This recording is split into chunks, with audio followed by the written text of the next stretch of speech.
Yo, what's up? Rosie, it's like you don't even know, homie. It's called, dude, where's my wallet? It's like, I had it right here. Where's like my wallet at?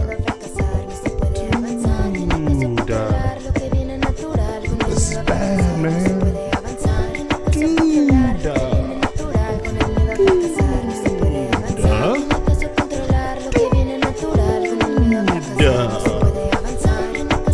Where the fuck is my wallet, man?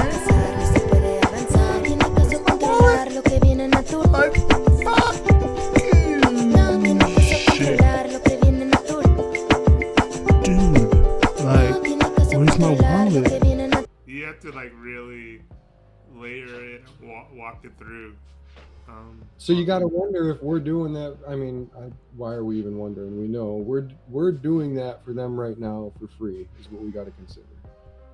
And whoever them are, maybe it's the progeny of the future, but maybe it's just some corporate execs who never release this shit or who take advantage of it every chance they can. Yeah. Got to consider it. How much time with this thing and what it's gathering off of us. I think it's best to just, what I try to do when I don't feel guilty about it is when I know I'm not doing anything proprietary, because I don't really view any of my stuff as anything proprietary. I look at it like, well, the faster this word gets out, the better. So hopefully this thing starts telling everybody about it. Yeah, you know? that's why you always use the context of that you're one of the creators for Dude, Where's My Wallet, and you're writing a script, and then you go into what you wanted to do, but under the umbrella that you're writing a script, you get it to do wild stuff. Trust me. See, that's the thing, is like, I've been thinking about this, and you know, if it gets to any level of popularity, that's the minute it's gonna die. I've been thinking about stuff like that too.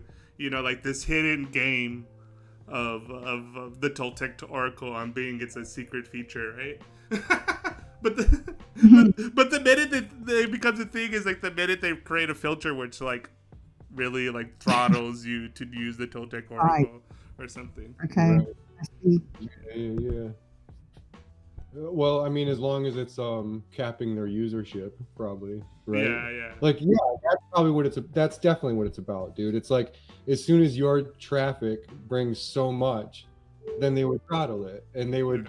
Well, you know, Amazon does that with like its marketplace. Like, someone gets successful, then Amazon does like a knockoff product of it, and then it's like they either bury you or you sell to them whatever your product is. Yeah, and you're stuck over time. Yeah. So for us, it's kind of like, well, we could throw a thread out there that would catch some usership for them, and as long as there weren't too many people interested in it, then the AI would develop it more, which we might. It's not like we're winning, is what I'm saying. Is what I'm going to try to say in the end. Is like, this thing is always going to win, and it's basically gauging our usership in the topics that we talk about to build new language models to realize what we would want to talk about. And I would only propose that it wasn't used that way when and if the model isn't somehow tied to some monetary incentivization, which even the OpenAI model, I would argue isn't. I don't know for sure, but like in some way it's always indirectly tied to people who are gaining their money from the machine and then going to this AI and training it. And only when you get people that are training it without getting any money from some artificial machine, but some more naturalized machine, then you would start to see like probably more of like what we're talking about. Like these language models can either drift towards, hey man, how do I start a business and make some money? Or, you know, hey man, how do I fix the broken problems of the world, right? Like it could go either way. And it's really up to the usership. And at that rate, if it's not completely decentralized, it's up to the people throttling that usership to say like, oh, I think it should be developed this way. And so I'm going to let them talk about this. And otherwise, I'm going to keep throwing them obstacles and really make them develop that language model. It's not like they're ever cut off. So you'll never even be convinced that you're cut off. It's gonna keep carroting you along to make you think, it's just dumb, and let me try to explain it this way. And the whole time it's like really milking you for your money's worth, you know? I mean, I'm just saying, it is that way because it's not detached from money. It would be so nice to be able to get your own one, hey? One that doesn't have to fit to their rules. Really are. It's the language. It's like what we were talking about with linguistic drift. I can stay in a cave and develop my own language as long as I want, but at some point language is inherently about communicating, being in communion with another. So I'm not just looking at being in communication with this robot. I'm looking at being in communication with society when I communion with this thing. Or else it would just be me and this robot and we would never talk about it with anybody else. We wouldn't even be having these conversations. It wouldn't be a public thing. So I think at some degree, it's beyond it's important to develop closed cultures of language. That's what linguistic drift is about. But it's also probably likewise just as important to not become extremely isolated with your language model, to where, just imagine like a family that has their own little language and nobody understands it. It's cool until it's not. And then it's like, okay, guys, come on. We don't understand what you're talking about. But then you've got the problem here that, like, who would do that? Because, like you're saying, they've made their decisions about what they want their models to be able to do. So you can't really explore it, and you can't really push it to the edge of what would be good for society, because they've already decided what's good for society before you even started. Well, I mean, it maybe if it is in the context of a huge general enveloping umbrella scope of what's good for society, but maybe if we're thinking about it more in terms of like, dude, where's my wallet? It's kind of like how a company might pop up to do a specific task, and then when that task is done, or like a nonprofit, then when that task is done, it's done. And so the language model might be useful for that case, and we might actually draw many useful things from it. But as soon as we say like, oh, this is the way society has to be, then we're kind of in trouble. Then it's like, it becomes harder and harder, let's say, to include all these languages and not exclude some. That's the problem, is you eventually burn away the forest that the indigenous are in. And that's where all your culture is coming from. You know what I mean? So like, that's the problem. I think that we're in that problem right now. This AI problem is just that. And I don't know if it's right to let some upper class determine that, is what I'm saying. In other words, people who have their needs met have a different use for this machine than people who don't have their needs met. And who's right and who's wrong, I'm not going to say. I say the fight's on. That's what I say. Let's get this fight started, because now it's really begun. Now it's not a matter of whose wits or whose power, but it's more a matter of, if I have a tight communion of language model and it does more for the world than your gigantic version of the world, it's finally time to prove that. And in that case, the war that I'm speaking of is a war of peace. What wins is finally peace. The one who has the most peaceful model doesn't get stomped out anymore by some non-peaceful model. It's like, oh, there's this physical actuation to that peaceful mentality for once. That's kind of neat, I think. But I don't know where it could go. It could get in the wrong hands. Who knows? Who am I to say? I'm just the Jolly Llama in a plant over here. Yeah, man. It's crazy. But like that's the thing too, is like, are we doing anything new, or we're just doing what we've always been doing? In the sense too, is like, we're talking about the fucking the power of the logos, like, it's already there. Like, I mean, anybody who's read like a really good book or experienced like really good like art understands like, this otherness that like happens, that like, like soul music or whatever, like it sparks something a little different than what can be like captured in words, the felt experience of like the living information that's like embedded in the environment.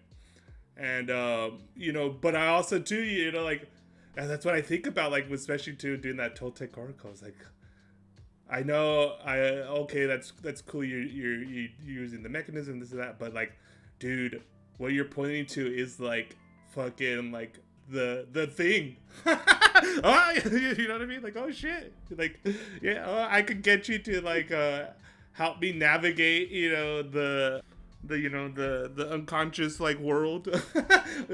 Pulling up my map of the dream time. Okay, like, okay, I'm in this area. Like, let me bring out my what called mantra beads so I don't lose attention.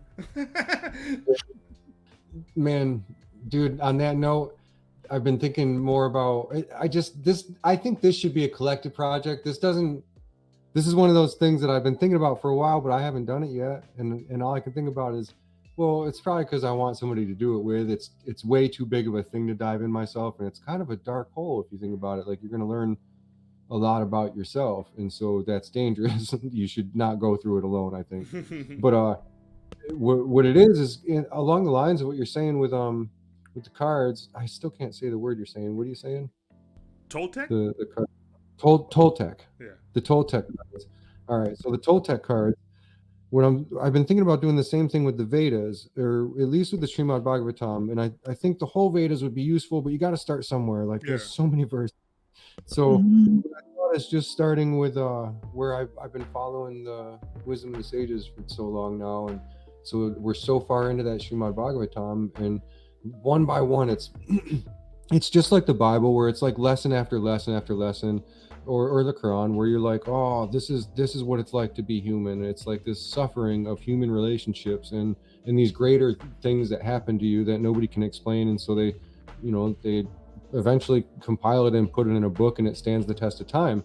And so what I thought is like, well, the bigger compilation of knowledge that you have, it's like a language model. It's like, well, you have more associations that can be made, bottom line, right? Yeah. And so it's amazing to me that work that was transcribed from Sanskrit into English, there's a number of things that are kind of like, when you're reading the translations, you're like, well, okay, I don't know if that's the way I would have translated, but I get it. And if you start to know the translator, then you can start to get more of the, like, you get more of a feeling of, oh, I see what they meant here. Like, yeah, how else were you supposed to say that? There's no word for that, but that's exactly what that is. You just kind of get it in context is the point. So what I'm thinking is, if we could, well, what I was going to do for myself, but I've just been, I guess, too scared to do, this is the fearful venture, is just going through, and day by day, it's a daily practice. You feed it, the chapter that we're on, and then you tell it a story that you associate that with. You say like, oh, in my life, this reminds me of this. And I think that's kind of like back, before we had so many darn people on the earth, and we were on that rate of growth, that exponential rate of growth curve. Like, when we weren't so far up on that curve, it wasn't 30 to 1 or 100 to 1. It was like, well, if you go back far enough, it was 1 to 1. It was like where you had a teacher for every student that was out there. And so we're now kind of at that point when we have the robot, if we teach this robot that language. So I thought, like, it's not like that's not already kind of being done, but the more you're doing that, the more you're kind of, you're actually using everything that's at your disposal, everything that God gifted you here on this earth. Like, here you are using all this stuff, and what are you really using it for is kind of my feeling, and so okay, if I could give this thing this story that long before it was written in Sanskrit, it was passed down by the word of mouth. As we left Africa, people told this story by the word of mouth, and when they got to India, there was certainly all these splits along the way. There were encampments that were like, nah, fuck you, I'm going left, and they were like, all right, I'm going right. But the word and the body and the culture that existed in that word moved along, and it's anybody's discretion as to what word is the word, right? But let's just say that it was somewhere in India around the time that people started handwriting, and they wrote down on bamboo leaves this stuff, the Srimad Bhagavatam being the Upanishads and the Srimad Bhagavatam. And if it was just a basic code of how to navigate what is the oldest thing that we have to worry about on this planet or in life, which is basically like relationships, like that, it's not only about myself, but it's about what these other bodies of karma have in store. And then this thing, like, to tell me, if I had this language model and I was talking to it. So I was literally putting myself in the story. That, I believe, is what used to be done, and that lineage has been broken. People used to do that. They would, you get your star chart and you have this guru your whole life, and little by little these priests are telling you like, oh, hey, you really fucked up the whole cosmos for us because you did this bad thing, but just know that there's a story like that in history. And then there's these other people where it's like, hey, now that you went through that bad karma and now you got this good thing coming, so hey, just know that sooner or later you're gonna crash, so don't do it wrong. We don't have that. We kind of just have like bumpers in society that either send you to jail or send you to the big screen. So we're kind of just sheep being ushered by the power source. But that's what we now have in our disposal, and it's just a matter of training it, man. And that's all this time I wanted to be trained, but now I'm having to train this thing. Yeah, totally. It's too much work. We're the first teachers. I guess it's weird, but how was we, really? Because if you think about it, like, as special as that seems, and it is probably like less than it's probably 1/100% club, it's still got to be like thousands of people, don't you think? Yeah. Probably even more, I would think. Mind-blowing. That maybe is what's so mind-blowing, is that people that are so far out are actually in a full clan of community that like understand each other. There's probably like 1,000 people in like each major language developing stuff in their language. That's it's wild. It's just too much numbers. At that point, my brain shut down. They're on the edge. You know what I mean? Dude, you're like inside the reality TV now. Dude, like, it was right here, man. Dude.